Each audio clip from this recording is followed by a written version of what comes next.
So our next speaker is Barbara Boyan, Virginia Commonwealth University, and her title is Approaches to an Innovative and Entrepreneurial Culture Involving and Protecting Students.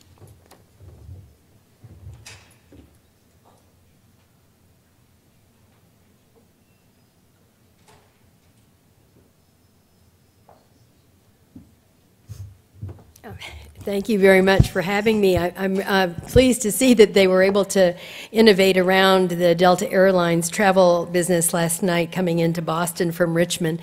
So I'm really pleased to be here, and I'm glad that you were able to manage the schedule and give me an opportunity to share some things with you. I have had the opportunity as a person that began to innovate back in graduate school to have had wonderful mentors that helped us understand. As I came through graduate school was when Genentech came into being, Amgen came into being, and people started to understand that you could take university science and translate it into the marketplace relatively easily. But it isn't something that biologists were really learning at that time. We were actually discouraged from doing that.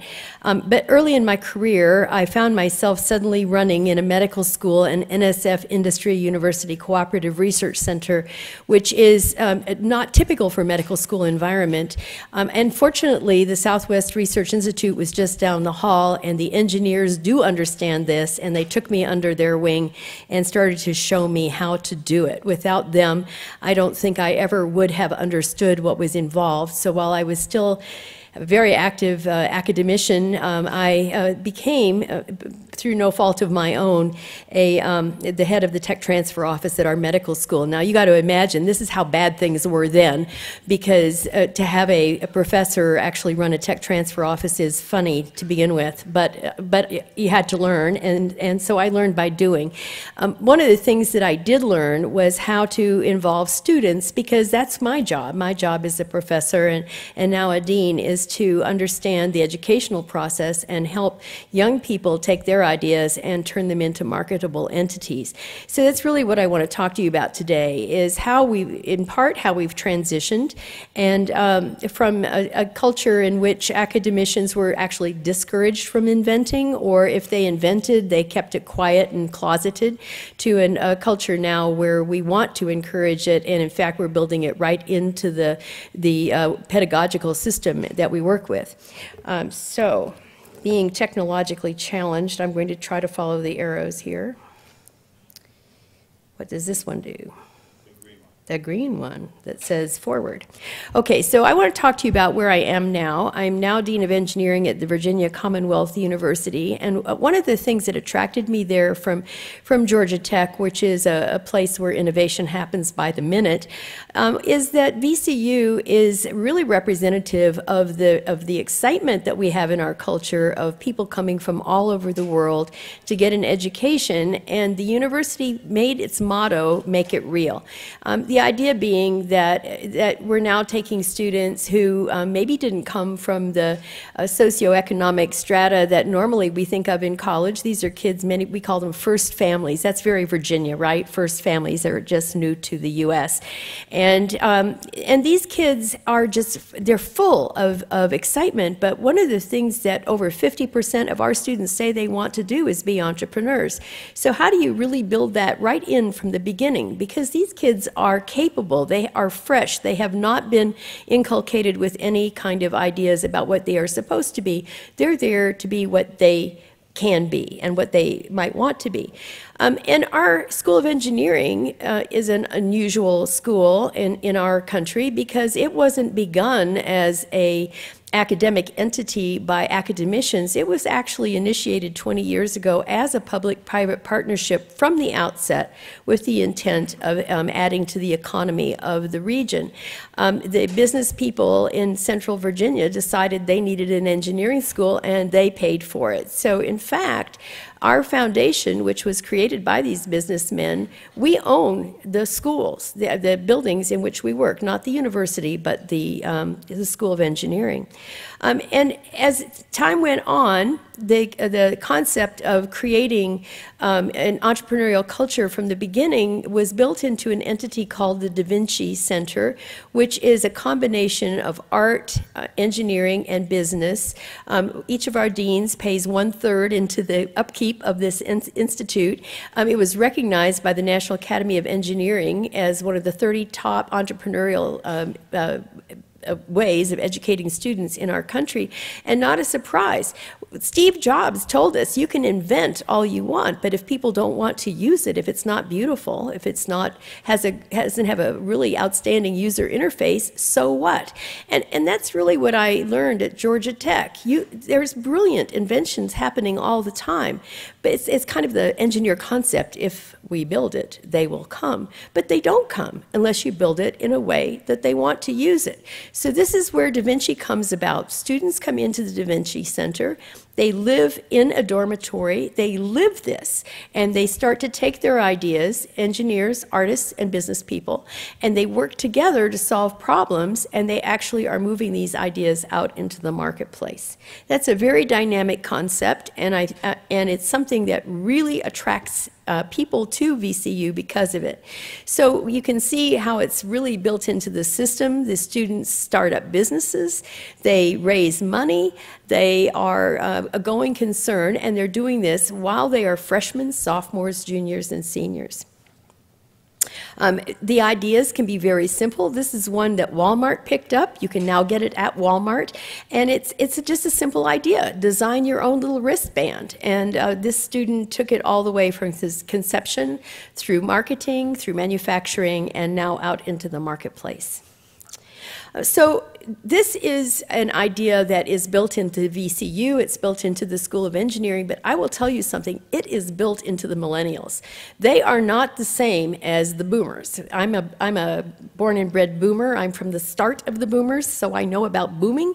And these kids are not the same. They don't like the way we do business. We've had to, and I think many of you know this at your own institutions, we've had to remodel the school around them. They don't actually talk to each other. They text each other. They sit around tables and they text across the table. They're just hilarious to watch. You walk through and they're all like this, but they're designing a new business while they're doing it with the guy across the table. So we've had to now take the atrium, the two atria that we have, and we've now taken out all the old-fashioned furniture and brought in tables that are on wheels that they can move around, and they do. They are in there 24/7. This is something different from the way we were. This is something where they are driving what's going on. So how is it that you can take their ideas and actually help them build a company while they're still in school? And this is a thing that I think we need to talk about very much so, because they're students. They own their IP. The university only owns it if a faculty member or an employee gets involved. And a lot of these ideas don't have faculty members associated with them. The other thing is they're in school. And their goal is not to be in school forever. Their goal is to graduate. So how do we help them build the company that actually might be sustained? And I think we all understand somebody has to be the commercialization volunteer. So how do you identify that person? How do you empower them to go do this when they finish? We have several institutions at VCU that have grown up with us, and I'm looking over here at Evelina Micheva, who is actually the director of our Innovation Gateway, and she's taking my picture. I'm sure I'm going to see it online. But this is an idea that many of us have at our institutions, but is really working at VCU because of this idea that is ingrained in the entire institution, in the strategic plan for the whole institution, that we can do this with our students. And we have the nickname Venture Creation University. You see that VCU? Everybody has it now. VCU squared. Okay. Everybody's going to remember this. If any of you in here license technology, VCU. Okay.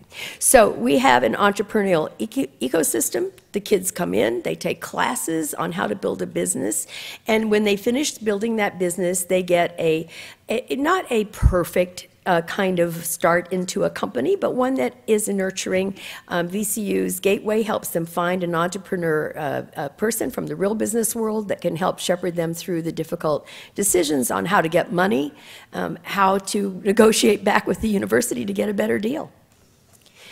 So we now have student startups. We have a thing called Go For It, and these kids take 12-week pre-accelerator programs where they learn how to do it, and this is actually working for them. Now, this has only been around a couple of years, and it's already seeing the fruits of its labor. So this is what they're doing in these month-long labs. They're learning how to make the product. They're learning how to make a prototype. They're learning how to get their 3-minute pitch or their little elevator pitch. They're getting help from real accelerators in the community that are not part of the university, which I think is very important. And they are given $20,000 non-dilutive investment from the accelerator. This is incredible. These kids can do it, and they are. So here's an example of one that's just spectacular. This one, if I want stock in this one. This is, I'm totally impressed. So I look around the room, I don't see so many women, but I do see guys, and I'm going to be very frank with you right now. As cell phones are getting more powerful, as microwave ovens are doing whatever they're doing, as more and more microwaves are in the home, the fetus is exposed. And this is a wearable, it's an invention, it's a woven into the fabric that actually repels microwaves. So it's a band that the pregnant mom can put around her fetus and protect the fetus from these high level of microwaves. And the NIH has just published a study to show that this is not like hype. In fact, these microwaves do cause, or have the potential to cause at high enough levels, birth defects. Now, you know, this was designed around pregnant moms, but all you guys around here have little sperm that are being made all the time in your high microwave home. And this is something that I think will eventually be woven into men's underwear. Why not? And you start thinking of all the other ways that you can start to use technology like this. Now, these kids are up and running. This is a partnership through the School of Engineering and the VCU Brand Center. It already has a marketing strategy.